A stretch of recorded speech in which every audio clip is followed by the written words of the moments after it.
여러분 안녕하십니까? 목포 MBC 뉴스데스크입니다. 전남은 소년범의 재범률이 전국 평균보다 3배 이상 높을 정도로 사회적 문제가 되고 있는데요. 재범을 막기 위해 꾸준한 예방책들이 진행되고 있습니다. 양정은 기자입니다. 저녁 시간 번화가를 찾는 청소년들이 늘어나고 있습니다. 이들의 비행과 탈선을 막는 지도 현장에 함께 나와봤습니다. 목포의 한 오락실 인근. 중학생으로 보이는 학생들이 물이 져 몸싸움 등 심한 장난을 치고 있습니다. 또 다른 야외 주차장에서는 10명가량의 학생들이 담배를 피웁니다. 경찰관이 다가가자 학생들은 어떻게 담배를 구했고 어디다 담배를 숨겨놓는지 태연하게 말합니다. 담배 있어. 담배요? 빨리 얘기해봐. 소화젠터로? 중앙한테 소화젠터. 거리에 CCTV가 설치돼 있긴 하지만 학생들 간의 집단 싸움도 자주 발생해 인근 주민들은 불안해하고 있습니다. 술 마시고 담배 피고 춤추고 고함 지르고 자꾸 한마디씩 하죠. 그러면 이들이 뒤들어 싸움을 해요. 지난해 전남에서 범죄를 저지른 청소년은 2,200여 명. 소년범 재범률은 33.1%로 3명 가운데 1명은 또다시 범죄를 저지른 셈입니다. 전국 평균보다 3배 가까이 높습니다. 범죄 예방을 위해 전남경찰청은 매달 집중관리군인 위기 청소년을 100여 명 지정하고 학교 전담 경찰관의 지속적인 상담을 이어가고 있습니다. 일단 좀 좋은 방향으로 갈 수 있게 좀 많이 도와주시고 지원 방법이 되게 많은데 몰랐거든요. 약간 좀 마음이 더 편해진 것 같아요. 학교폭력 가피해자 선도보호가 필요한 청소년에 대해서는 경찰청 기준에 따라서 SP가 관리를 하게 되어 있는데 학생들이 모여 다니는 곳이 그 무인 오락실이나 공원 등이 좀 한정이 되어 있습니다. 거기에 대한 정보를 저희가 충분히 입수를 하고 경찰은 청소년 범죄율을 낮추기 위해 전남 지역 학교를 순회하며 소년범죄 예방 교육을 실시하는 등 지속적인 관리와 단속에 나설 계획입니다. MBC 뉴스 양정은입니다. 내일부터 코로나19 사회적 거리 두기가 전면 해제되면서 전라남도도 2년 1개월 만에 일상으로 돌아갑니다. 정부 방침에 따라 내일부터는 사적 모임 인원과 다중시설 영업시간 제한 등이 전면 해제되며 유행 상황을 고려해 마스크 착용 의무화 조치와 고위험시설 선제검사 지침은 유지됩니다.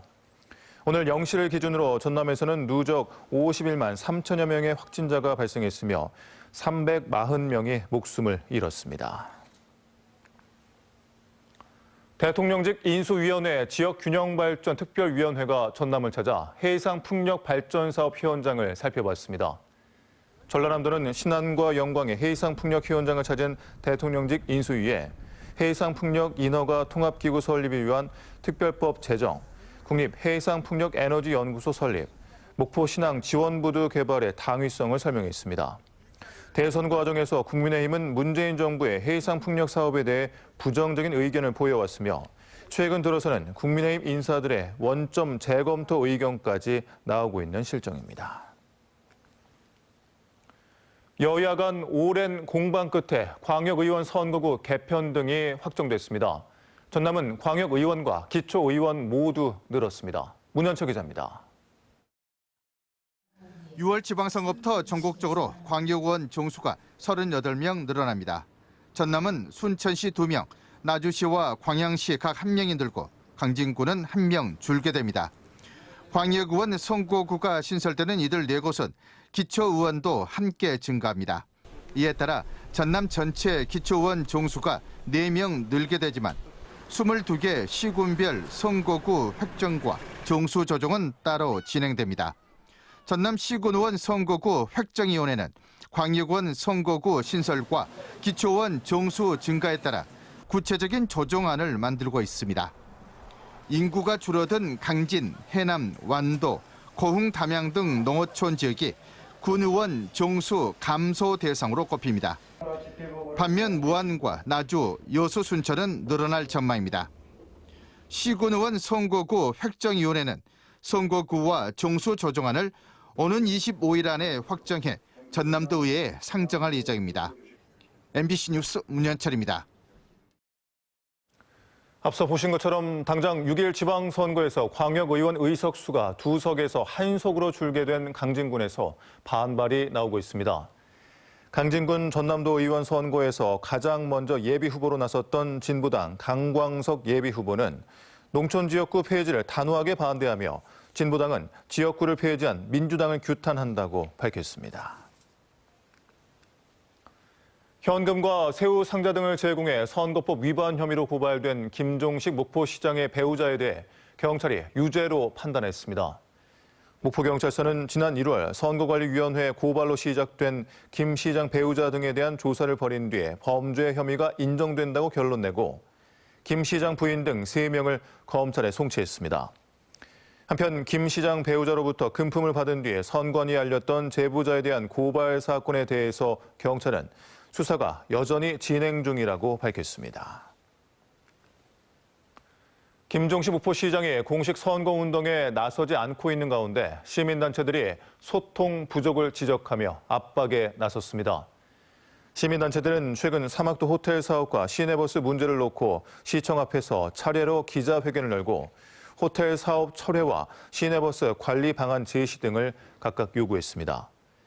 이 같은 움직임은 특히 민주당의 목포시장 선거 후보 적합도 조사를 앞두고 이루어진 데다 일부 목포시장 예비 후보의 참여 속에 진행되면서 향후 뜨거운 선거 의제가 될 공산이 높아졌습니다.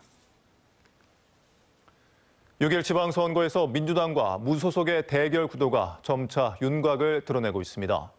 민주당에서 공천 배제된 김산 무안 군수는 내일 무소속 출마 회견을 한 뒤에 무소속 군수 출마를 선언할 예정이며 유두석 장성 군수 역시 무소속 출마로 가닥을 잡았습니다. 민주당에서 제명된 박홍률 전 목포시장도 내일 민주당 중앙당 비대위원회에서 재심 청구를 인용하지 않으면 무소속 출마로 선회할 전망입니다. 목포 대양산단에 전남 서남권 최대 규모의 물류 창구가 들어섭니다. 목포시는 최근 수산물 물류 전문 업체인 서남국제물류와 대양산단 산업용지 3필지에 대한 분양 계약을 했으며 업체는 올 연말까지 시설을 완공해 내년부터 가동한다는 계획입니다. 이로써 목포 대양산단의 분양률은 98%로 올랐고 미분양 용지는 2필지만 남았습니다. 주말과 휴일 사이에 전남에서 산불이 잇따랐습니다. 오늘 낮 12시 30분쯤 화순군의 한 야산에서 불이 나 산림 0.2헥타르를 태우고 진화됐으며 오후 3시 20분쯤에는 순천시 송강면 야산에서 불이 났습니다. 앞서 어제 오후 4시 30분쯤 보성군의 한 야산에서도 불이 나 2시간여 만에 진화됐으며 담뱃불로 불을 낸 입산자가 현장에서 검거됐습니다. K3 리그 FC 목포가 어제 시흥 시민축구단과의 시즌 8라운드 경기에서 0대2로 패했습니다.